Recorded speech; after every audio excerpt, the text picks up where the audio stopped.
சோத்திரம். நன்றி நன்றி நன்றி ஆண்டவரே. நம்ம வார்த்தைக்கு போகிறதுக்கு முன்பதாக நம்ம தேவ சமூகத்தை நம்மளை அர்ப்பணம் பண்ணுவோம். நன்றி ஆண்டவரே, நன்றி ஆவியானவரே. எவ்வளவு நல்லவர் வல்லவரையா. உண்மை போல ஒரு நல்ல தேவனை நாங்கள் இதுவரைக்கும் கண்டதில்லை, பார்த்ததே இல்லை ஆண்டவர். நாமம் உயர்த்தப்படுவதாக. நீர் தேவன், நீர் கர்த்தரையா. நாமம் மகிமைப்படட்டும், உயர்த்தப்படட்டும் ஆண்டவரை. ஆளில் கூட ஆண்டவரே உங்களுடைய சமூகத்துக்கு எங்களை கொண்டு வந்தீங்கப்பா.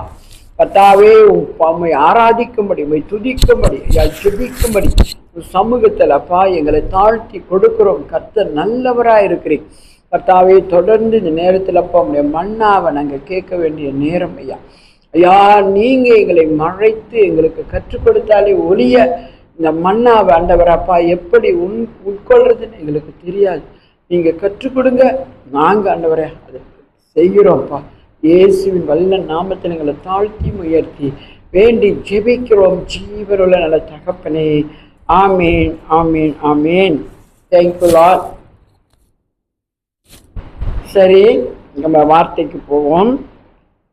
லூக்கா எழுதின சுவிசேஷத்துல 16வது அதிகாரம். லூக்கா 16வது அதிகாரத்துல ஸ்தோத்திரம்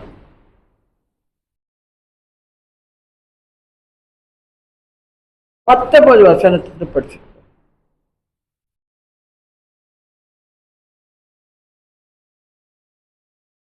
ஐஸ்வர்யம் உள்ள ஒரு மனுஷன் இருந்தான். அவன் இரத்தாம்பரமும் விலையேற பெற்ற வஸ்திரமும் தரித்து அனுதினமும் சம்பிரமாய் வாழ்ந்து கொண்டிருந்தான். ஆமேன். பாருங்க, இந்த வாசனம் 19வது வசனம் சொல்லுது, ஐஸ்வர்யமுள்ள ஒரு மனுஷன் இருந்தானாம். பணக்காரன், எல்லாம் மாடி வீடு, பயங்கர காடிய, ஒரு வசதி அவனுக்கு குறைவே கிடையாது.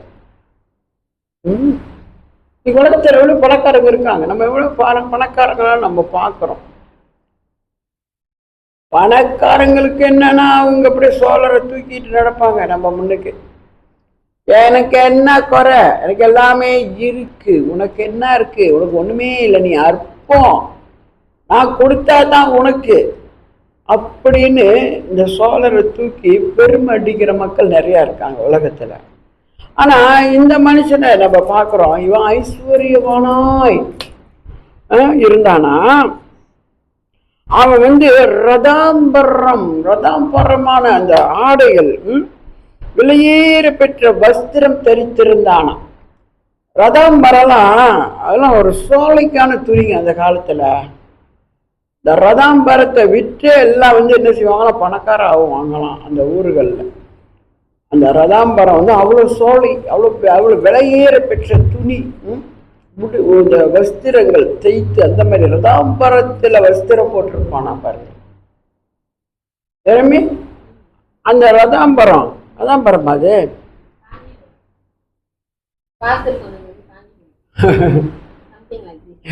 ஆமா. இப்ப காஞ்சிபுரம், அப்புறம் இன்னொன்னு என்னமோ சொன்னாரு, காஞ்சிபுரம், இன்னொரு சேலை சொன்னார். ஸோ இப்படி நம்ம பட்டு சேலைகள்ல நம்ம நிறைய விலை உயர்ந்த அந்த குவாலிட்டியான அந்த சாரிகளெல்லாம் நம்ம பார்ப்போம்.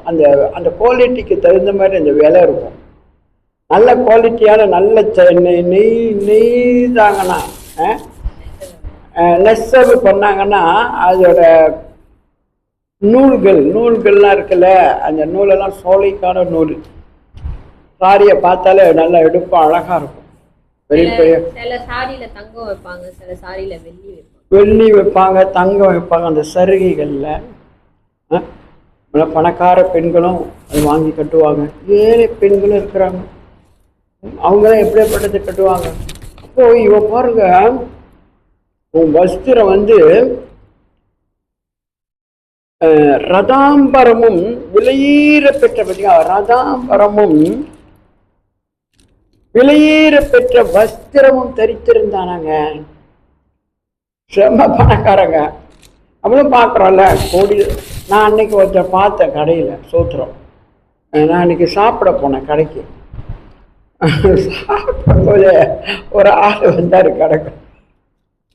கடைக்கில் வந்தாக்கா பார்த்தீங்கன்னா அவர் கையிலங்க மோதிரம் அவ்வளோ பெருசு மோதிரம், புல் மோதிரம், காப்பு, சங்கிலி, சும்மா பெரிய பணக்கார மாதிரி. என்ன விலை பவுன வைக்கிற விலைக்கு 1 கிராம் வாங்குறது கூட யோசிக்கிற இந்த நாட்களில் அந்த ஆளு பவுனா போட்டு நிறைச்சிக்கிட்டு அப்படி சும்மா ஸ்டாப்பாக அப்படி கடப்புல வந்தார். இப்படி பார்த்தாரு, எல்லாம் சாப்பாடெல்லாம் பார்த்தாரு. நானும் அவரை தான் கவனிச்சேன், கண் அவரை பார்த்துட்டு.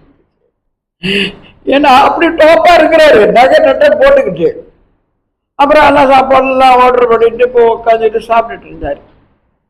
நானும் சாப்பிட்டு முடிஞ்சுட்டு நான் அப்படியே வெளியே ஆகும்போது அந்த மனுஷனை நான் பார்த்தேன். போய் பார்த்தேன். ஏன் எப்படியா இருக்கீங்க, நல்லா இருக்கீங்களான்னு கேட்டேன். நல்லா இருக்கம்மா அப்படின்னாரு. சரியா, இங்கே போட்டிருக்கீங்க இந்த மோதிரம் என்ன பவுனான்னு கேட்டேன். ஆமாட்டி பவுனு தாண்டாரு. ஆனால் மோதிரம் என்ன இது, என்ன இப்படி சின்னதாக அப்படி போடுவாங்க, இது என்ன இது வரைக்குமா இந்த இந்த முட்டிக்கை இருக்குது இந்த வரைக்கும் மோதிரம் பெருசு இந்த கையிலும் பெருசு.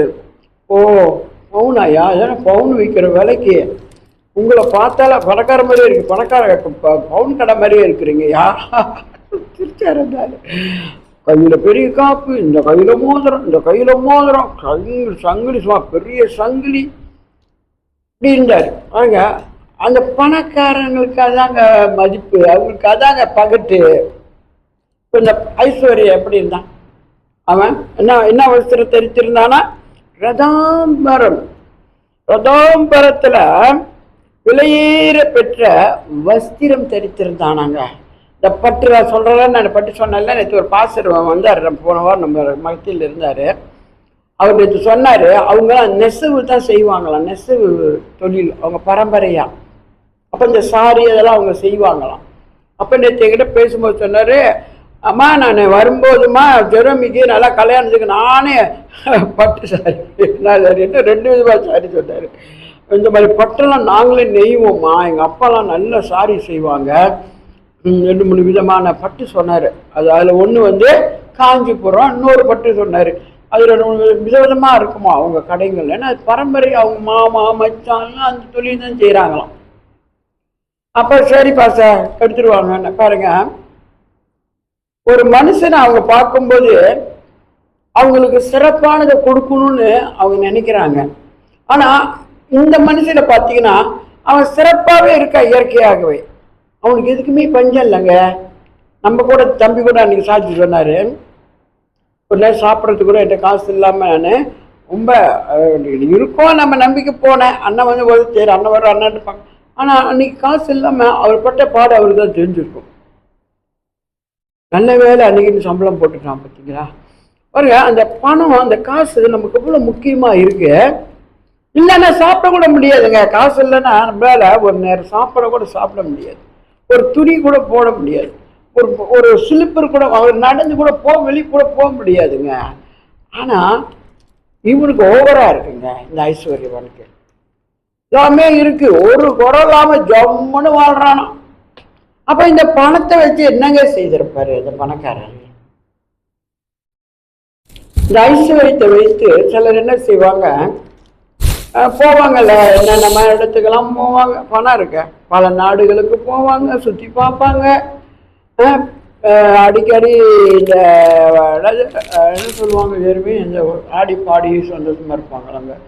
நம்ம பப்பு, அப்புறம் இன்னொன்று சொல்லுவாங்க பாரு, சந்தோஷத்தை தேடுவாங்க. பணம் இருக்குல்ல, இதை வச்சு என்ன செய்யறது, நம்ம நல்லா என்ஜாயா இருப்போம். என்ஜாய் வாழ்க்கை, தண்ணி அடிக்கிறதும், பொம்பளைங்க ஜாலி பண்ணுறதும், ஆட்டம் பாட்டத்துக்கு போகிறதும், எது வேணா இப்போ கார் வேணுமா, கார் புது விதமான கார் இப்பெல்லாம் வருது.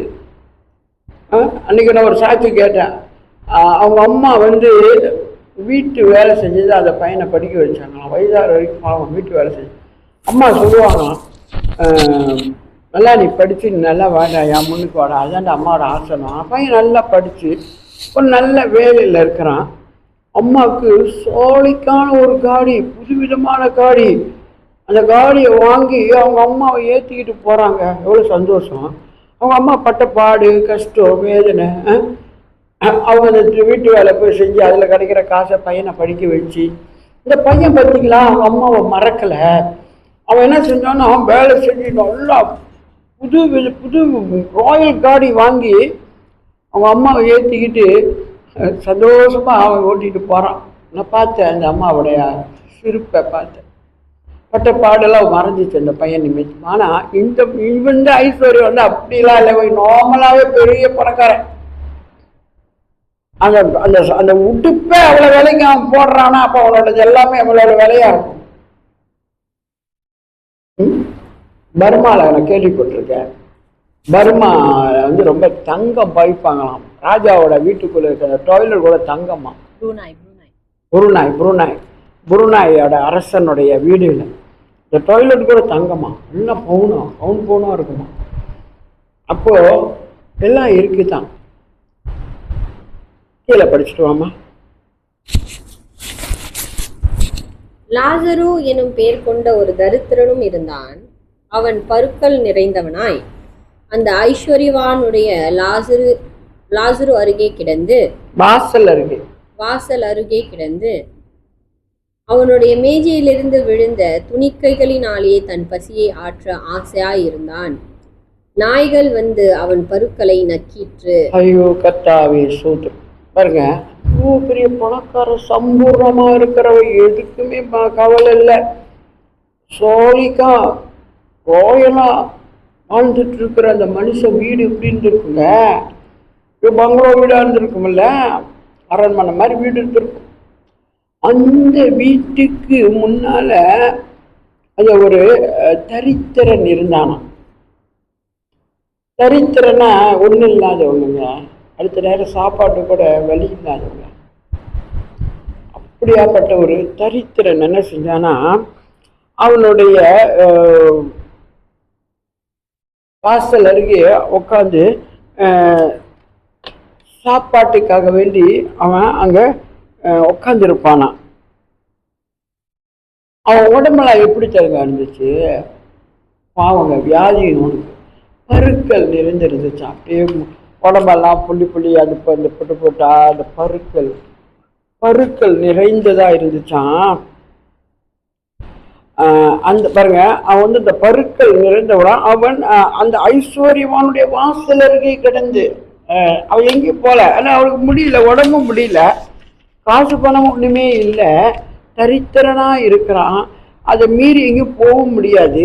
இவன் ஒரு பணக்காரனா இருக்கிறனால அவன் வீட்டு வாசல் அருகே இருந்தா ஏதோ கொஞ்சம் ஒரு துணிக்குனாலும் எனக்கு கிடைக்க முடியலையா அப்படின்னா அந்த வாசல் அருகே உட்கார்ந்து கொண்டு பாருங்க, கீழே 21வது வசனம், அவனுடைய மேஜிலிருந்து விழுந்த துணிக்கையினாலே தன் பசியை ஆற்றி கொண்டிருந்தானா பாருங்க. அவன் சாப்பிட்டு கீழே விழும்பல, ரொட்டி சாப்பிடுவான், சாப்பிடுவான், கொஞ்சம் கீழே விழுந்தானேங்க, இந்த மேஜில் விழுல. அதை போய் பொறுக்கி சாப்பிட்டுக்கிட்டு தன்னுடைய பசியை ஆற்றி கொண்டிருந்தானாங்க. எப்படிங்க, எவ்வளோ ஒரு மனசு கஷ்டமா இருக்காரு. நேற்று கூட நாங்கள் இதுக்கு போனோம், ஜேபி போனோம். ஜேபியில் நான் ஸ்கூடாகி போனோம். ஜெரமி என்னை கூட்டிகிட்டு போச்சா நாங்கள் அங்கே போய் ஒரு கடையில் போய் சாப்பிட போனோம். என்ன இடம், மேரி ப்ரௌன் போனோம். மேரி ப்ரௌன் போயிட்டு நாங்கள் ஏதோ ஒரு கஞ்சி வாங்கி ஆர்டர் பண்ணிட்டு சாப்பிட்டு இருக்கோம். அங்கே ஒரு லேடி வந்தாங்க, நிறைய பேர் வராங்க, தமிழங்க நிறைய வராங்க. ஏன்னா அந்த இடத்துல ஒரு ஃபங்க்ஷன் இருக்குது. அந்த மேலே வந்து இந்த என்னது ஆர்டிஎம்ல நடிக்கிறவங்க சில டாப்பான ஆளுங்கலாம் வராங்க. ஒரு ஸ்பெஷல் மேலே ஒரு இது இருக்குது, அந்த ஆளுங்கலாம் வராங்க. அப்போ நாங்கள் எல்லாம் மதுரைக்கில் நாங்கள் அதை பார்க்கறதுக்கு நாங்கள் போல, நாங்கள் அப்படியே ஒரு விசிட் பண்ணிவிட்டு நாங்கள் அப்படியே அந்த ஷாப்பிங் கொஞ்சம் பண்ணிவிட்டு அந்த மேரி ப்ரான்குள்ளே வந்து நாங்கள் சாப்பிடலான்னு உட்காந்துருக்கோம். ஒரு லேடி வந்துச்சு. அந்த லேடி நான் ரொம்ப நேரம் பார்த்துட்டு இருக்கிறேன். பாவம், ஒரு பேக் போட்டுக்கிட்டு அப்படியே பார்த்துக்கிட்டு அப்படியே உள்ளுக்கெல்லாம் வந்துட்டு அப்படியே பார்த்துட்டு அப்படியே சுற்றிட்டு அப்படியே 2 மணி நேரம் அப்படி பார்த்து சுற்றிச்சு போயிடுச்சா. போன பிற்பாடு நாங்களும் வந்து மேரி ப்ரௌன் போயிட்டு நீங்கள் போனோம். சப்பாத்து, எனக்கு ஒரு சப்பாத்து வாங்கிறதுக்கு ஒரு கடைக்கு போகணும். சப்பாத்தெல்லாம் வாங்கிட்டு அப்புறம் நாங்கள் மெதுவாக கிளம்பி அப்படியே நாங்கள் இந்த ஸ்கூடாய் டவுன்லேருந்து வெளியாகிட்டு இருக்கோம். காடி இப்படி வருது, இந்த பொம்பளை காடி வருது. பேக்கை தூக்கிட்டு இப்படி வர காடிக்கு முன்னாடி அதில் வர இந்த பிள்ளை பிரேக் போட்டுருச்சு. இந்த பொம்பளை அது ஒரு பைத்தியம் போல இருக்கு பாவம். நான் அப்படியே சுற்றிட்டு நான் பார்க்குறேன், அதுக்கு யாரும் இல்லை போல இருக்கு. ஒரு பேக் வரும், இந்த பேக் ஒன்று மாட்டிக்கிட்டு பொம்பளை அப்படியே சுற்றுதுங்க. இந்த பிறகு இந்த தரித்திரனை பார்த்தா பொம்பளை ஞாபகம் தான் வருது. பாவம் அந்த அந்த மேரி அவர்களை உள்ளே பூந்தாங்க, ஒன்றுமே வாங்கலை தெரியுமா. அப்படியே பார்த்தாங்க, எல்லாத்தையும் பார்த்தா அப்படி சுற்றிட்டு போனாங்க. யாரும் ஏதோ வாங்கி கொடுப்பாங்கன்னு வந்துச்சாங்களே என்னன்னு தெரியலங்க. இல்லாதவங்கெல்லாம் அப்படித்தானங்க வந்து பார்த்துட்டு அப்படியே போயிட்டாங்க. அங்கே அந்த காடி கூட வருதுன்னு தெரியாமல் அவங்க அப்படியே இந்த பேக்கை தூக்கி மாட்டிக்கிட்டு பண்ணி வராங்கங்க. அப்படியே அந்த பொம்பளை அப்படியே போகுது. நான் பார்த்துக்கிட்டேன் கண்ணு அந்த பொம்பளை பார்த்துருக்கேன். அது அப்படியே போகுது. அது போலங்க இந்த தரித்திரனுடைய நிலைமை எப்படி மோசமாக இருந்திருக்குங்க. பாவங்க உடம்பெல்லாம் பருக்கலாம். அந்த பருக்கள் என்னங்க இருக்கும், என்னங்க வரும், பருக்கள் என்னங்க வரும் சொல்லுங்க. பருக்கள் இந்த முட்டு முட்டா நீங்க பார்த்துருக்கீங்களா? கொப்பளம் கொப்பளம் கொப்பளமா அந்த பருப்பரா பருக்களா இந்த உடம்புலாம் ஒண்ணுமே பாக்கி இல்லாதபடி இருக்கு. அதுல சலம் வருங்க, புண்ணு சலம் வந்துட்டு இருக்குங்க. அப்போ பாருங்க, அவனுடைய மேஜிலிருந்து விழுந்த துணிக்கை தன் பசியை ஆற்ற ஆசையா இருந்தான். அந்த பணக்காரன் எப்போ அந்த மேஜை உட்காந்து சாப்பிடுவான், இதெல்லாம் சாப்பிட்றதெல்லாம் கீழே விழுவுமே, அதை நம்ம பொறுக்கி சாப்பிட்லாமேன்னு அவன் சாப்பிட்டு எப்போ எழுந்திருப்பான்னு ஆசையாக அந்த வாசப்படில் இருந்து பார்த்துக்கிட்டு இருப்பான். அவன் சாப்பிட்டு போனாலும் விட்டு டக்கு டக்குன்னு பொறுக்கிறேன்னு சொல்லிவிட்டு போகிறேன். ஆனால் பாருங்க, இன்னொரு வார்த்தை சொல்லுது, நாய்கள் அவன் பருக்களை நக்கிட்டு. எப்படிங்க, கொடுமையிலும் கொடுமை தானேங்க, பாவம் தானே அவன். அவனுக்கு ஒண்ணுமே இல்லை, உடம்புல சீக்குங்க, பருக்கள் நிறைந்தவனா இருக்கிறான். அந்த நான் இதை பார்க்கும்போது எனக்கு ஒரு ஆள் ஞாபகம் வருது. வேதத்தில் ஒரு ஆள் ஞாபகம் வருது. யாருக்கு ஞாபகம் இருக்கா? சொல்லுங்க பாப்பா. யோபுங்க. யோபு இப்படித்தாங்க இருந்தாரு. யோபு உடம்பெல்லாம் பருக்கல்ங்க, பலமும் இல்லைங்க அவரால். அந்த முடியல சொரிஞ்சிக்கிட்டு சலனம் ரத்தம்லாம் வலிச்சுக்கிட்டு நாயெல்லாம் நக்கி இருக்கும், வாடையா இருக்குமாங்க அந்த யோபுவை பார்க்கும்போது. அது கொஞ்ச நாள் அவனுக்கு சோதனை தான். அது இருந்தாலும் அந்த மோசமான அந்த சூழ்நிலை அது இந்த தரித்திரனுக்கு நான் பார்க்கும்போது எனக்கு டக்குன்னு யோகோட ஞாபகம் தான் வந்துச்சுங்க. அப்போ பாருங்க, நாய் அவன் பருக்கலாம் நக்குமா. ஐயோ எப்படி இருக்கு இல்லையா? இல்லை, நாய் கிட்ட வந்தாலே நம்மளுக்கெல்லாம் இதுதான் இருக்குது. அது அவன் பருக்கில் இருக்க அந்த சலலாம் நக்குமாங்க. எவ்வளோ பாவங்க. ஆனால் அவன் ஐஸ்வர்யவான், ஒரு குறை இல்லை. அவனை சரி பரவாயில்ல கடந்துட்டு போட்டுன்னு விட்டுருக்குறான். அது அந்த ஆள் பரவாயில்ல முடியாது, நடக்க உட்கார முடியாது, போக முடியாது எங்கேயும். கடந்துட்டு போட்டு அது வாசலில் இருக்குன்னுட்டு அவன் சாப்பிட்டு இந்த இலைங்களை கொண்டு போடுறது, மிச்சம் மீதிங்களை அதெல்லாம் சாப்பிட்டுக்கிட்டு பாவங்க எப்படிங்க இருந்தாங்க. ஒரு தரித்திரனும் பாருங்க, ஒரு ஐஸ்வர்ய ஒரு தரித்திரன். இன்னைக்கு நம்ம பார்க்குற இந்த உலகத்தில் அப்படி இருக்குமா இல்லையாங்க? எத்தனை தரித்திரன் நம்ம பார்க்குறோம், எப்படி இல்லாதவங்களை நம்ம பார்க்குறோம். ஐயோ, நான் இன்னைக்கு அவங்க இருக்காங்க, ஒருத்தவங்க ஃப்ளாட்டில் ஒருத்தவங்க இருக்காங்க. அவங்க வீட்டுக்கு நீங்கள் போனீங்கன்னா நான் போவேன், பைபிள் சொல்லி கொடுக்க போவேன். ஒரு தண்ணி ஒரு தேவை கூட கலக்கி கொடுக்க மாட்டாங்கங்க. ஏன்னா அவங்க இல்லை ஒன்றும். நம்மலாம் வீட்டுக்கார வந்தாக்கா, ஐயா தண்ணி குடிக்கிறீங்களா, அது குடிக்கிறீங்களா, அதுக்கு நம்ம கேட்குறோம்ல, அந்த வார்த்தை கூட வராதுங்க அவங்க வீட்டில். ஆனால் நான் என்ன தெரியுமா செய்வேன், எங்கள் ஊரில் இருக்க என்னது சாமான்களில் சாடின் இருக்கும், பால்டின் இருக்கும், என்னென்ன சாமான்லாம் காஃபிங்க, விதமான காஃபிங்க, மில்லுங்க, அவங்க சாப்பிட்றக்கூடிய எல்லாம் அனைத்து சாமான் என்கிட்ட என்ன இருக்கோ அதெல்லாம் நான் ஒரு பேக்கை நிறைச்சா போட்டு எடுத்துகிட்டு தான் போவேன். நான் சும்மா போக மாட்டேன் அவங்க வீட்டுக்கு. ஏன்னா ஒன்றும் இல்லாதவங்கள போய் கொடுத்தா தான் பாவம் அவங்களுக்கு ஏதோ ருசியாக சாப்பிடுவாங்க. ஐயோ விலை உள்ளது, நல்ல குவாலிட்டியான காஃபி கொண்டு வந்துட்டாங்க ஆன்ட்டின்னு சந்தோஷமாக சாப்பிடுவாங்க. பாசுரமா இன்றைக்கி எங்கள் வீட்டுக்கு ஒரு சந்தோஷம் அப்படின்னு நினச்சி சாப்பிடுவாங்க. இந்த மாதிரி ஏழைங்க ஒன்றும் இல்லாதவங்க. ஏன்னா அவங்க புருஷன் பிட்டு அடிப்பார், பிட்டு கேஸ். அப்போ அந்த வீடு எப்படிங்க இருக்கும்? அப்போ உதவி செய்வாங்க. அப்படி பார்க்கும்போது மனசு கஷ்டமாக இருக்கும். ஜெபம் பண்ணிட்டு வருவேன் நான். அப்போ இவனை நான் பார்க்கும்போது எல்லாம் எனக்கு ஞாபகத்துக்கு வருது. இந்த ஐஸ்வர்யம், இந்த தரித்திரனை போலதான் இவ்வளவு பேர் இருக்காங்க. இந்த ஐஸ்வர்யனை நான் பார்க்கும்போது ஜெயலலிதா கூட ஞாபகத்துக்கு வந்தாங்க. ஜெயலலிதா எப்படிங்க அடிச்சு பிடிச்சுக்கிட்டு வந்துருச்சுங்க அந்த பொம்பளை அந்த அரசியலுக்கு வந்தாங்களா? எல்லாம் சொகுசா உள்ள டிப்பு டாப்பா போவாங்க, பேசுவாங்க, வருவாங்க, கொல்லுவாங்க. அவங்க எவ்வளோ நகை நட்டுகள் திருட்டுத்தனமா கள்ளத்தனமா எல்லாம் ஷேர் பண்ணி அதெல்லாம் வஞ்சித்து அவ்வளோ பொருள் வச்சிருக்கிறாங்க. ஏன் அந்த பொம்பளைக்கு அந்த ஐஸ்வர்யம் ஆண்டோட ஏற்கனவே நல்ல பதவியில் வச்சுக்க, நல்ல சம்பளம் கொடுத்தா சாப்பிட்டு பேசாமல் இருக்க வேண்டியது தானே, உன்னோட தொழிலை கரெக்டாக செய்ய வேண்டியது தானே. அது ஒரு கூட்டு கும்பலாக போட்டுக்கிட்டு அவ்வளோ நகை நட்டு இந்த கல்லுங்க விதவிதமான என்ன கல், முத்து, வைரம், அது இது அந்த கல்லுங்க அவ்வளோ சாமான் கொண்டு பிடிச்சிட்டாங்க. ஆனால் போலீஸில் பிடிச்சிட்டாங்க, அரசாங்கத்தில் பிடிச்சி எல்லாம் ஒரு இடத்துல வச்சுருக்காங்களாம். அன்னைக்கு காமிச்சாங்க, செய்தியில் பார்த்தேன். ஐயோ எல்லாம் அவ்வளோ பொருள் எல்லாம் கள்ளத்தனமா. அது பொம்பளை அந்த இன்னொரு கூட வேலை செஞ்சுட்டு இருந்தாங்க. என்ன பேர் இது, அவங்க பேர் நல்ல பேர். அவங்க எல்லாம் கூட்டு சேர்ந்து அந்த மாதிரி கள்ளத்தனமான அதை சேர்த்து வச்சிருக்கிறாங்க. அதை இப்போ என்ன செய்யறாங்க, யாராச்சும் எடுத்துக்கிறீங்களா, இதை வாங்கிக்கிறது ஆஃபரில் வாங்க முடியுமா? ஆனால் வாங்க முடியாது. அதெல்லாம் அதுக்கு டைம் வரலையும் அதை வாங்கறதுக்கு. ஏங்க உன்னை நல்லா தானே கடவுள் வச்சிருக்காரு, ஐஸ்வர்யமா தானே ஒன்று வச்சிருக்காரு. இல்லை ஏன் இந்த கள்ளத்தனமான வேலை, ஏன் இன்னும் இந்த திருட்டுத்தனமான வேலை? எங்க நம்ம நினைக்கிறோம் ஐஸ்வர்யம் பரவாயில்ல, அவன் நல்லா, ஆனால் அவன் எத்தனை கள்ள திருட்டு வேலை செஞ்சிருப்பான் நமக்கு தெரியாதுங்க. ஆனால் எல்லாத்தையும் காண்கிறவர் ஒருத்தர் இருக்கிறாருங்க. எனக்கு உங்களுக்கும் தெரியாது யார் என்ன செய்யறாங்கன்னு எனக்கு உங்களுக்கு தெரியாது. ஆனால் தேவனுடைய கண்கள் பூமி அனைத்தின் மேலும் நோக்கமாக இருக்கான். நல்லவரையும் அவர் பார்க்குறாராம், தீயோனையும் அவர் பார்க்குறாராம், பணக்காரனையும் அவர் பார்ப்பாரு, அந்த தரித்திரனா அந்த மாதிரி ஏழையும் அவர் பார்ப்பார். அவர் கண்கள் மறைக்க முடியாது. அவர் ராத்திரியும் தூங்க மாட்டார், பகலையும் தூங்க மாட்டார், கண் திறந்தே இருக்கும். அவருடைய கண்களுக்கு எல்லாருடைய வழியிலும் அவருக்கு முன்பாக தான் இருக்குது. அப்போ பாருங்க, தரித்திரனுடைய நிலைமை இப்படி இருக்கு. அந்த ஐஸ்வர்யமான் வாசல் அருகே கருதுட்டு அவன் சாப்பிட்றது கீழே விழுமான்னு பிச்சைக்காரமா கீழே விழுத சாப்பிட்டுட்டு கிடக்குறாங்க. 22வது படி. பின்பு அந்த தரித்திரன் மரித்து தேவதூதரால் ஆபிரகாமுடைய மடியிலே கொண்டு போய் விடப்பட்டான்.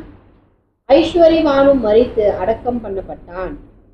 பாதாளத்திலே அவனை வேதனைப்படுகிற போது தன் கண்களை ஏறெடுத்து தூரத்திலே ஆபிரகாமையும் அவன் மடியிலே லாசரவையும் கண்டான். ஆமீன். என்ன இந்த உலகத்துல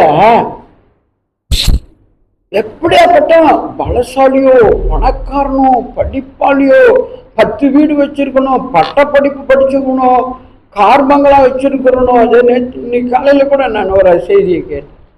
அவர் ரெஸ்லர், பாக்ஸிங்கர். அவர் ஒரு பயிற்சியாளர். பார்த்தா ஆள் சும்மா அழகா இருக்காரு, சூப்பரா அழகு, பாலை பார்த்தாலும் நல்ல லட்சணமாகவும் இருக்காரு, ஆள் நல்லா இருக்கிறாரு. இப்போ அந்த ஆள் ரெஸ்லர் கற்றுக் கொடுப்பாங்க. நல்லா ஆள் வசதியான ஆள் தான் பாருங்க பாருங்க. இப்போ அந்த ஆளுக்கு பாருங்க, அவங்க அம்மாவோட அந்த முடியை கூட வெட்டி வச்சிருக்காராம் என்னமோ செய்யறதுக்கு, என்னமோ சிலையை என்னமோ செய்யறது. அப்போ இவரு ஏதோ 2 எலும்புகளை எடுத்து வச்சிருக்காராம், அது இறந்துட்டா சிலை செய்யணும். ஆளை பார்த்த சும்மா ஜம்முன்னு இருக்கிறாருங்க. ஆனா ஒரு நாள் என்ன செஞ்சானா, 2 நாள் தூக்கலாம் என்னமோ இடம் தேடினாராம் அந்த மாதிரி அந்த என்னமோ செய்யறதுக்கு. 3 நாள் தூக்கம் இல்லாமல் இடம்லாம் தேடிட்டு வந்தோன்னா அவருக்கு ஒரு நாள் வாந்தி வந்துருச்சான். வாந்தி எடுத்துகிட்டே இருந்தாலும் அந்த வாந்தியில் ரத்தம் வந்துச்சான். பாருங்க, நம்ம நினைக்கிறோம் எனக்கு என்ன குறை, நான் நல்ல ஐஸ்வர்யவனா இருக்கேன், எனக்கு ஒரு குறம் இல்லை, சட்டுனா எனக்கு ஆள் வரும், நான் டாப், நான் ஒரு ரெஸ்லர், ட்ரெயின் கொடுக்குறவர், ட்ரெயினர் அவங்க, எனக்கு என்ன குறை அப்படின்னு வாழ்ந்துருப்பாரு. ஒரு பாவம் நல்ல மனுஷன், பார்த்தாலே சிறு வயசு மாதிரி தான் இருக்கு. அப்படி ஒன்றும் ஒரு 50 வயசுக்குள்ள இருக்கும்னு நினைக்கிறேன். அந்த ஆளுக்கு திடீர்னு ரத்தம் வாந்தி வந்துருச்சான். இன்னும் ரத்தம் வாந்தி வந்துருச்சுன்னு சொல்லி போய் டாக்டர்கிட்ட போய் செக் பண்ணிட்டு, அவங்களும் என்னென்னமோ செக்லாம் பண்ணிட்டு சரியாக கண்டுபிடிக்க முடியல. அப்புறம் ஒரு டாக்டர்கிட்ட சொன்னாராம், ஐயா நீங்கள் என்னை நல்லா செக் பண்ணுங்க, எனக்கு இந்த ரத்தம் வந்து ஏன் வந்துச்சுன்றதை நீங்கள் எனக்கு சொல்லுங்கள், நான் ஒன்றுமே அப்செட் பண்ண மாட்டேன், எதையுமே தாங்கி கொள்ள இறுதி எனக்கு இருக்குன்னாராம். அப்புறம் அந்த நல்லா எல்லாம் செக் பண்ணிட்டு கடைசியாக சொல்லிட்டாரா, உங்களுக்கு ஃபுல்லாக உங்கள் ரத்தம் முழுவதுமே கேன்சர். என்னங்க கேன்சர்? ஒரு ரத்தம் முழுவதும், அது 1% கூட முடியாது. இப்போ கூட நான் செக் பண்ணதான் உங்க உடம்புல ரத்தம் இல்லை, இப்போ உனக்கு ரத்தம் ஏற்றணும், ரத்தம் ஏற்றினா தான் உயிரே பழைப்பண்ணி பாருங்க. எப்படி சம்பத்தாரா இருந்தார் அவரு. ஆனால் அந்த வாந்தி வந்தோன்னு தான் அப்போ செக் பண்ணும்போதே தெரியுது அவர் கேன்சர், ரத்தம் முழுதுமாக கேன்சர். அந்த ரத்தத்தை அப்படியே இழுத்துருமா அந்த கேன்சர். அப்போது உடனே ரத்தம் ஏற்றினாங்களாம் மறுநாள். ரத்தம் ஏற்றினா தான் அவரோட உயிரே இனிமேல் வாழுமா. அப்படியே ஒரு சூழ்நிலை இறுதி தருணத்துக்கு வந்துட்டார். அப்படியே ரத்தம் ஏற்றி கண்டதெல்லாம் எடுத்து செக் பண்ணிக்கிட்டு என்னமோ பின்னால் இடுப்பில் ஓட்டை போட்டுக்கிட்டு என்னமோ செஞ்சு அந்த நாள் என்ன சொல்லிட்டாராம், அவர் பிழைக்க மாட்டான்னு அந்த டாக்டர் சொல்கிறார். எத்தனை நாள் நம்ம உயிரோடு இருப்பேன்னு கேட்டாராம். அதை நாங்கள் சொல்ல முடியாது ஏன்னு சொல்லிட்டாராம் டாக்டர். ஆனால் அந்த ஆள் சொன்னாரா, சரி பரவாயில்ல, நான் வந்த வரைக்கும் இந்த உலகத்தில் நல்லா வாழ்ந்துருந்தேன், நான் செத்துட்டுன்னா எனக்கு ஒரு சிலை செஞ்சு வச்சுருங்க அப்படின்னு சொன்னாராம். பாருங்க, என்னத்தான் உலகத்தில் பட்டப்படிப்பு இருந்தாலுங்க, கல்வி செல்வம் இருந்தாலும், எல்லா வசதி வாய்ப்பு இருந்தாலுங்க, ஒரு நாள் இந்த ஜீவன் நம்மளுக்கு இருக்காதுங்க. விளங்குதா? இந்த உலகத்துல நம்ம நிம்மதியா நம்ம வந்து நிரந்தரமா நாங்கள் இருப்போம், சாவே மாட்டேங்க, நான் கொடாப்படி வருஷமா வாழ்வுன்னு ஒருத்தன் சொல்லவே முடியாதுங்க. மரணம் அப்படியாப்பட்டது, கொடிது. அப்போ பாருங்க, ஒரு நாள் வந்து இந்த தரித்திரனுக்கு ஒரு மரணம் வந்துருச்சு. அவன் அப்படி கிடக்குறாள், சரி அப்படி இருந்தது. அவனுக்கு ஒரு நாள் மறிச்சு போயிட்டான், செத்துட்டான். அவன் செத்து கொஞ்ச நாள்ல இந்த ஐஸ்வர்யவானும் செத்துட்டானான். 2 பேருக்கும் மரணம் வரும். ஐஸ்வர்யவனுக்கும் மரணம் வரும், தரித்திரனுக்கும் மரணம் வரும். இருக்கிறவனுக்கும் மரணம் வரும், இல்லாதவனுக்கும் மரணம் வருங்க. மரணம் வந்து ஃப்ரீ, எல்லாத்துக்கும் அது இருக்கு. அதனாலங்க இந்த பூமியில நம்ம வாழ்ற நாட்கள் இல்லைங்க, அந்த திமிர் நமக்கு இருக்க கூடாதுங்க. என்ன திமிரு? எனக்கு இது இருக்கு தெரியுமா, நான் எப்படி வாழ்ந்து கிழிச்சிருன்னு சொல்லக்கூடாது. எனக்கு இப்போ படிப்பு இருக்கு தெரியுமா, நீங்க என்ன செய்ய முடியும், நான் பாரு இப்படி படிப்பு வச்சிருக்கேன், நான் எதையும் ஜாதிப்பேன், போ போ போ அப்படின்னு யாரையும் அனுப்பமா சொல்லக்கூடாது. ஏன்னா நம்ம உயிரே நமக்கு நிரந்தரம் இல்லைங்க, நம்ம வாழ்ற வாழ்க்கை நிரந்தரம் இல்லைங்க. எனி டைம் உயிர் வருங்க. சிறு வயசு 10 வயசு சாவறான், 12 வயசு சாவறான், 18 வயசு சாவறான், 20 வயசு சாவறான், 22 சாவறான், 30 வயசு சாவறான். சாவு என்னைக்கு எனி டைம் நம்மளை தேடி ஒன்றும் இல்லை. நம்ம வந்து யாரையுமே அற்பமா நினைக்கவே கூடாது, அற்பமா யாரையும் பேசவும் கூடாது. ஏன்னா நம்ம வந்து நிரந்தரமா இந்த உலகத்தில் இருக்க மாட்டோம். இருக்கிற வரைக்கும் மற்றவங்களுக்கு நன்மை செய்வோம், பூரணமா அவங்களுக்கு நல்ல ஒரு யாரோ நம்மளை தேடி பார்த்தீங்கன்னா அந்த ஐஸ்வர்யம் தெளிவா அந்த மாதிரி ஐஸ்வர்யம் உங்களுக்கு முன்னுக்கு ஒரு தரித்திரம் அப்படின்னு தான் விரட்டுவாங்களா, இப்பெல்லாம் விடுவாங்களா? சி சி நீ என்ன எங்க படுத்திருக்க, எங்க வீட்டாண்ட பண்ணுங்க. இப்போ ஒரு நாள் நான் இதுக்கு போயிருந்தேன், கத்தாருக்கு போயிருந்தேன்.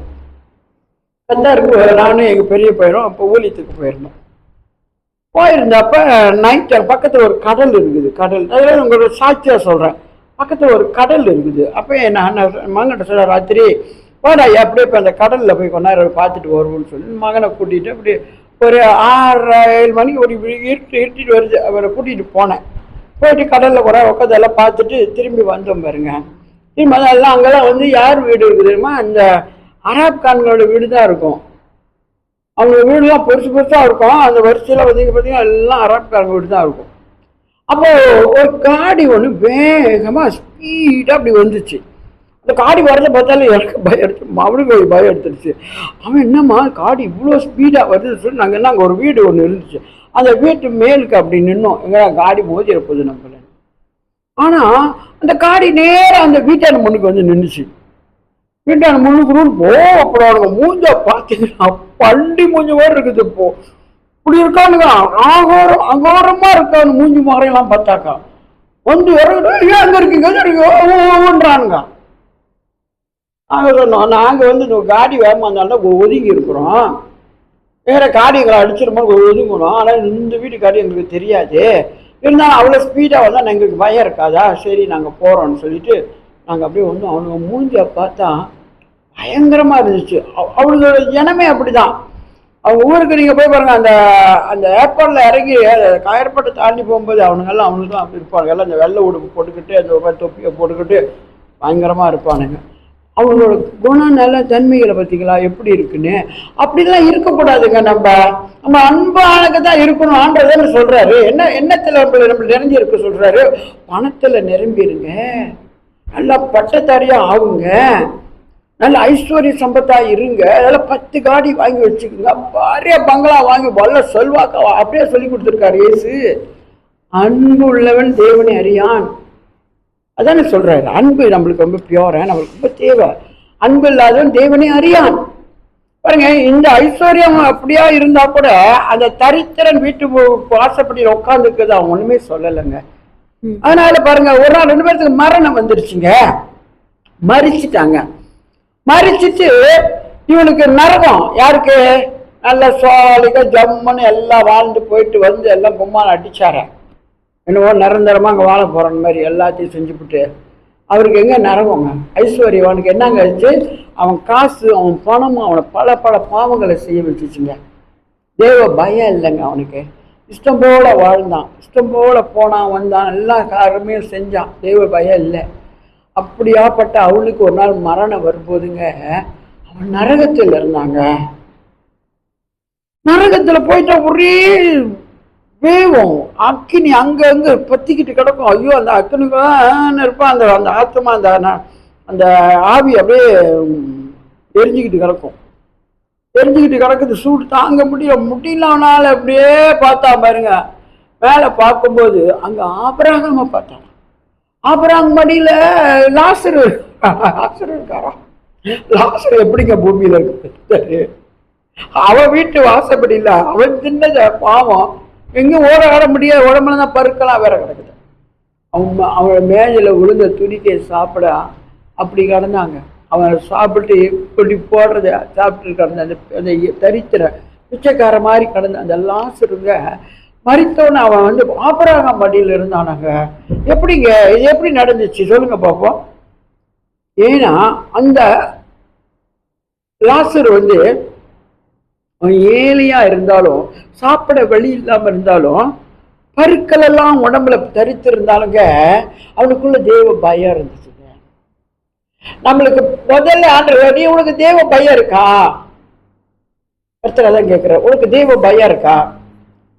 அந்த தேவ பயம் அவனுக்குள்ள இருந்தனால அவன் அந்த சூழ்நிலையில அங்கேயே உட்காந்து சாப்பிட்டுட்டு ஏதோ கடல்ல தூச்சிக்கிட்டு ஏதோ பாடிக்கிட்டு ஏதோ கொஞ்சம் ஆண்டரோட வாழ்ந்தபடினால அவன் மறித்துட்டோன்னா அவன் ஆத்மாவை கர்த்தர் எங்க கொண்டு போயிட்டாரு?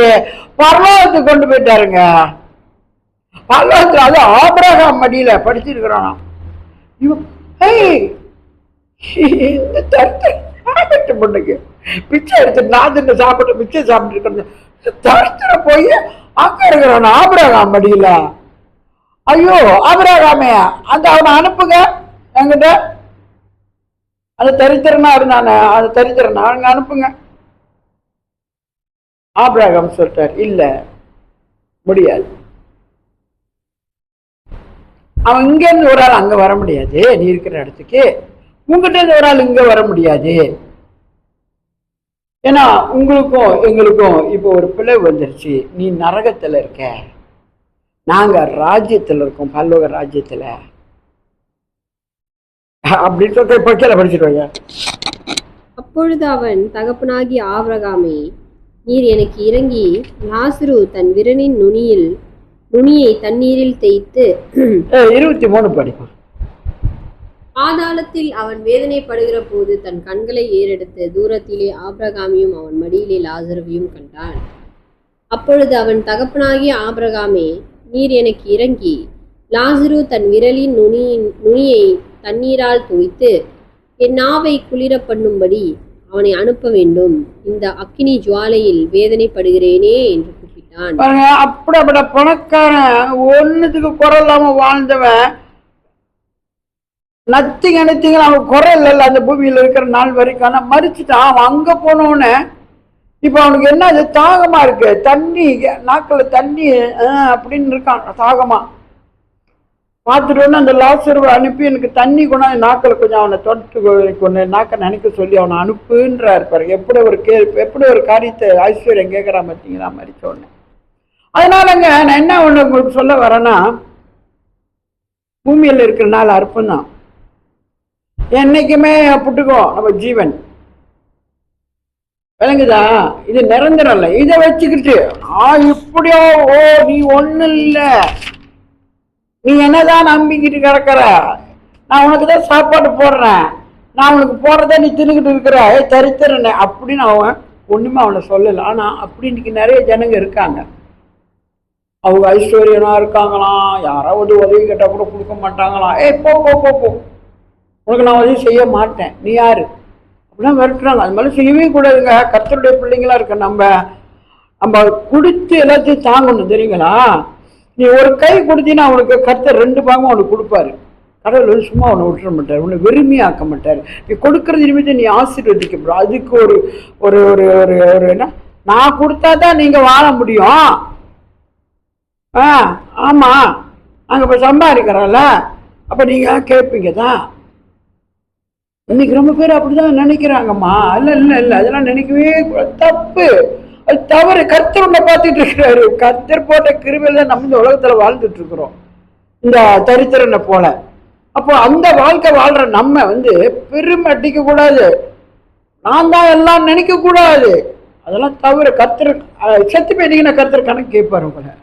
நீங்க பேசுறது, நீங்க யாருக்கு என்ன செய்யறீங்க, என்ன செஞ்சிட்டு இருக்கிறீங்க, நீங்க என்ன பெரிய டாப்பா, நீ டாப்பா இப்படி போட்ட நேரம் முடிஞ்சு நீ ஒன்றும் இல்லாம ஆயிடுவ. இந்த மாதிரிலாம் யாருக்குமே நம்ம யாருக்கும் செய்யக்கூடாது. இந்த சத்தியெல்லாம் பலவும் இல்லை. சத்தியம் இன்னைக்கு நான் உங்களுக்கு கொடுத்துருக்க சத்தியம் தெரியாதவங்களுக்கு கர்த்தர் தெரிய வைக்கிறார். பூமியில் எவ்வளோ பணக்காரன் இருக்கான், பணத்துக்காக வேண்டி வீட்டை விட்டு போறானுங்களா, 5 வருஷம் 6 வருஷம் வெளியில் போய் சம்பாரிச்சுட்டு வர்றதுக்கு. என்ன இந்த பணத்துக்காக.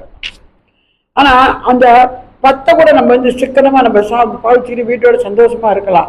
ஆனா அதை விட்டுட்டு வெளியூர்ல போய் சம்பாரிச்சு பிள்ளைய படிக்க வைக்கணும், நான் பெரிய வீட்டை கட்டணும், நான் நிலம் வாங்கணும், 5-6 வருஷம் பொண்டாட்டி பிள்ளைங்களை ஒன்று போய் உட்காந்துட்டு வர்றான். அதெல்லாம் வந்து பார்க்கும்போது மனசு வந்து அரபு சவுடியெல்லாம் போய் பாருங்க, அந்த மாதிரி இந்த என்னது துபாயில் போய் பாருங்க, அவ்வளோ பேர் என்ன பாவம். 5-6 வருஷம் பொண்ணு பார்க்க முடியாது, போய் சம்பாரிச்சுட்டு அவன் அனுப்புற காசு இதுங்க என்ன பண்ணுங்க எல்லாத்தையும் வச்சு நல்லா ஏமாற்றி தின்னுபிட்டு இருக்கிறது மோசமா இருக்குங்க. முதல் இருந்தது இங்க இருந்துட்டு சம்பாரிச்சு கொடுத்தானே, இதோட மோசமா இருப்பாங்க ஒருத்தருங்க. ஏன்னா காசு வந்தோன்னே நிறைய 4 பேர் கூட்டாளிலாம் வந்துடுவாங்க, அப்படி செய்யலாம் இப்படி செய்யணும் அப்படி. அதனால எதையுமே நம்பக்கூடாது இந்த உலகத்துல. பணத்தை நம்பக்கூடாது, படிப்பை நம்பக்கூடாது, வசதியை நம்பக்கூடாது. அது கர்த்தர் கொடுக்க, கர்த்தருக்கு நன்றி சொல்லிட்டு ஒரு நேரம் கடந்து போகும். நம்மளுக்கு முடியாது, யாராச்சும் வந்து கை நீட்டுறாங்களோ அவங்களுக்கு கொடுக்கணுங்க. என்னோட இறுதியெல்லாம் அப்படித்தாங்க, இல்லாதவங்களுக்கு நான் கொடுப்பேன். என்கிட்ட 2 இருந்துச்சு நான் தூக்கி கொடுத்துருவேன். அவனை பாவம், அவனை வந்து கஷ்டப்படுத்திட்டு நம்ம பார்த்துட்டு இருக்கக்கூடாது. அன்னைக்கு பாஸ்டர் வந்தார், போன வாரம் நம்ம பட்சத்தில் பாஸ்டர் வந்தாரா. அப்போ பாஸ்டர் வந்துட்டாரு. என்ன செய்யுது, நான் வந்து அவரை கூப்பிடவோ இல்லை, பாஸ்டரை நாங்கள் அழைக்கல. அவர் வந்த சூழ்நிலை, வந்த இடத்துல ஏமாற்றப்பட்டு தங்க இடம் இல்லாமல் இன்னொரு பாஸ்டர் ரெக்கமெண்ட் பண்ணி நம்ம வீட்டுக்கு வந்தார். ஆனால் அந்த பாஸ்டர் வந்த நாள்லேருந்து அவர் போகிற வரைக்கும் நான் ஒரு குறை இல்லாமல் பார்த்தேங்க.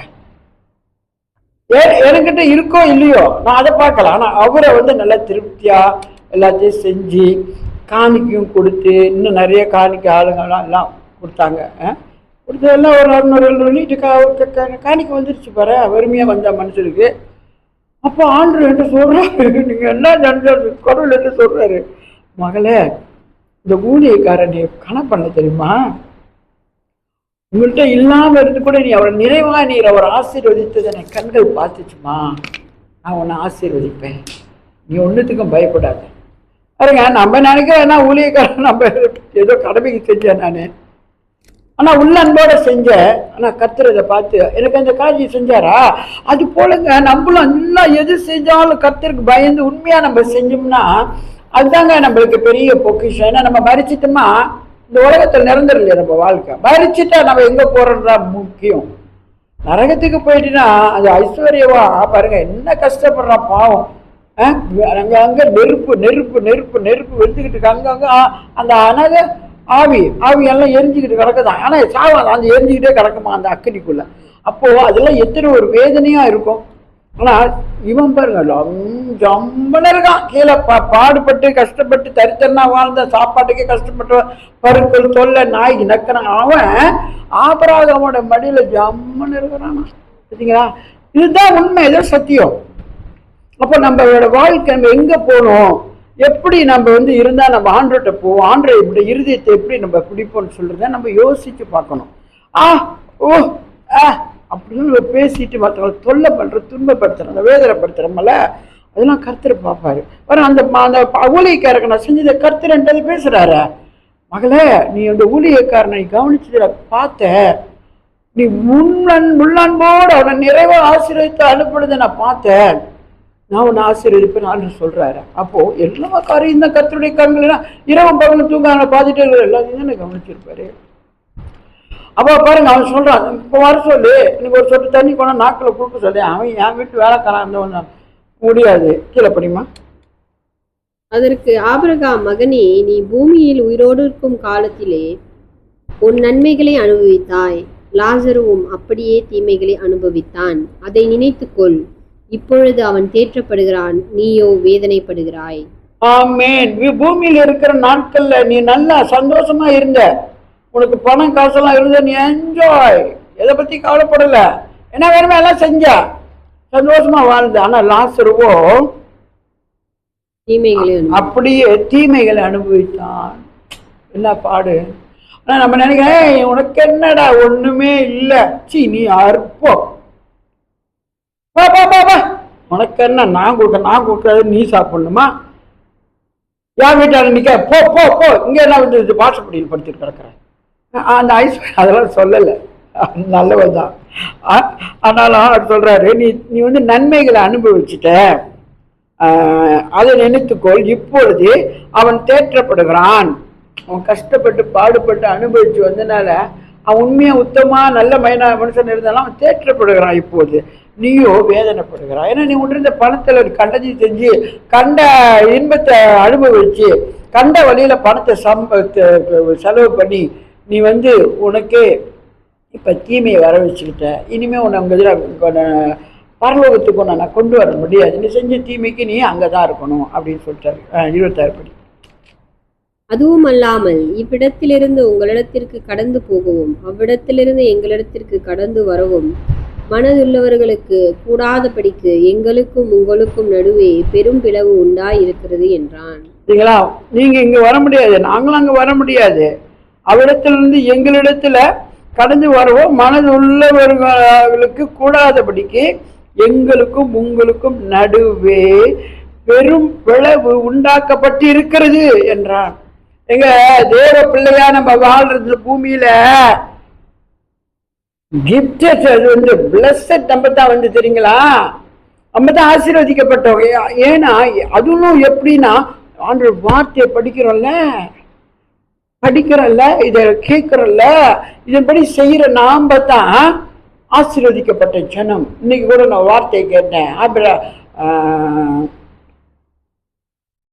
ஆதியாகமம் 12:2 நான் ஆசீர்வதிப்பேன், உன் பேரை பெருமைப்படுத்துவேன். யாருக்கு சொல்றாரு இந்த வாக்குத்தத்தம்? யாருக்கு? ஆபிரகாம் எங்க இருக்காரு? இப்ப பரலோகத்துல ஆண்டவர் சொன்ன மாதிரி இருக்கிறாரு. அவர்கிட்ட இருந்து அந்த நன்மையான வார்த்தைகள், ஆசீர்வாதங்களை, வாக்குத்தத்தங்களை பெற்றுக்கொண்டு விசுவாசிமா கர்த்தர் அப்படியே நம்ம நடத்திட்டு போயிடுவாருங்க. இப்ப எங்க இருக்காங்க? பரலோகத்துல சந்தோஷமா இருக்கிறாங்க.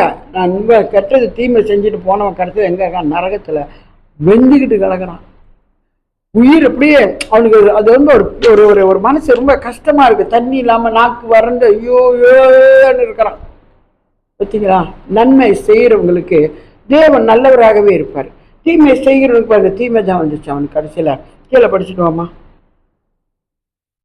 அப்பொழுது அவன், அப்படியானால் தகப்பனே, எனக்கு 5 சகோதரர் உண்டு, அவர்களும் வேதனையுள்ள இந்த இடத்திற்கு வராதபடி அவன் போய் அவர்களுக்கு சாட்சியாக அறிவிக்கும் பொருட்டு நீர் அவனை என் தகப்பன் வீட்டுக்கு அனுப்பும்படி உம்மை வேண்டிக் கொள்ளுகிறேன் என்றான். அப்போ ஆபிரகாம் அவனை நோக்கி, அவர்களுக்கு மோசேயும் தீர்க்கதரிசிகளும் உண்டு, அவர்கள் செவி கொடுக்கட்டும் என்றான்.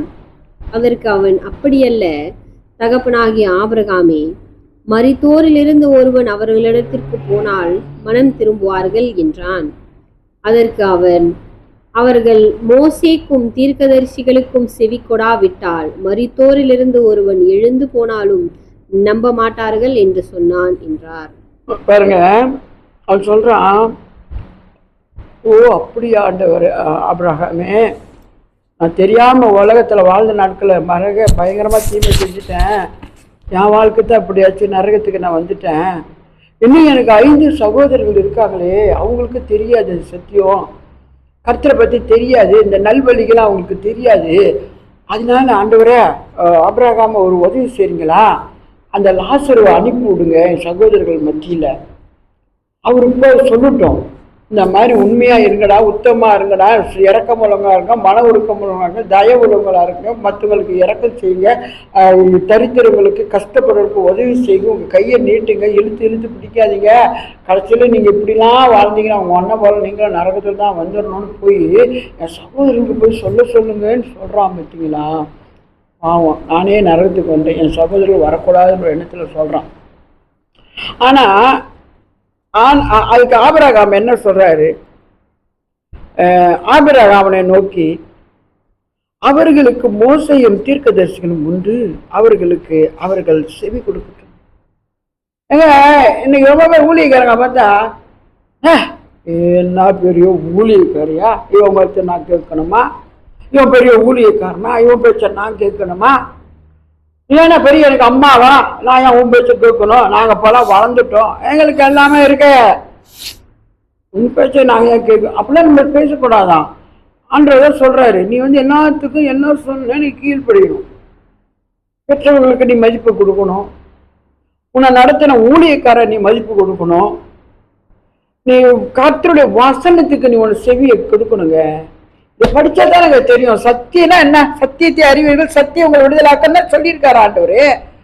சத்தியத்தை நீங்க அறிந்து கொள்ளாமல் படிக்காதபடி, வேதத்தை படிக்காதபடி, நானும் கிறிஸ்தவனுடைய கோலை தூக்கிட்டு நீங்க எங்கதான் நடந்தாலும் முடிவு காலத்துல உனக்கு இப்ப ராஜ்யத்துல இடம் இல்லாம ஆக்கிடுவாரு கர்த்தர். உன்னை நீ போக வேண்டிய நரகம் தான் போ, நீ வாழ்ந்து ஏமாத்தி கிறிஸ்தவனா வாழ்ந்துட்டு ஏமாத்திட்டு வந்துடுறது, நீ இங்க நீங்க இருக்க முடியாது, ஏன்னா நீ வசனத்தின்படி நடக்கல, அதனால நீ போ அப்படின்னு அங்க அனுப்பி விட்டுருவார் நரகத்துக்கு. இப்ப அதான் சொல்றாரு, அங்க நிறைய தீர்க்கதரிசிகள் இருக்காங்க, மோசே இருக்கிறாரு. அதற்கு அவன் அப்படி ஆபிரகாம் அவரை நோக்கி, அவர்களுக்கு மோசையும் தீர்க்கதரிசிகளும் உண்டு, அவர்கள் செவி கொடுக்கட்டும். மோசே போற எத்தனையோ ஊழியக்காரன் தீர்க்கதரிசிகள் இருக்கிறாங்க, அந்த தீர்க்கதரிசன வார்த்தையில் வர்றது சந்தேகப்படாத நீ, அது தேவனிடத்துல வர வார்த்தை விசுவாசிச்சுனா உனக்கு அது நடக்கும். நீ அதை சந்தேகப்பட்டினா அது நத்திங் ஆயிரும் உனக்கு. அப்போ ஒரு ஊழியக்காரன் உங்கள்கிட்ட சொல்றான், சத்தியத்தை சொல்றான், ஆண்டரை பத்தி பேசுறான்னா நீ செவி கொடு, அதுபடி கேட்டு கீழ்படிங்க.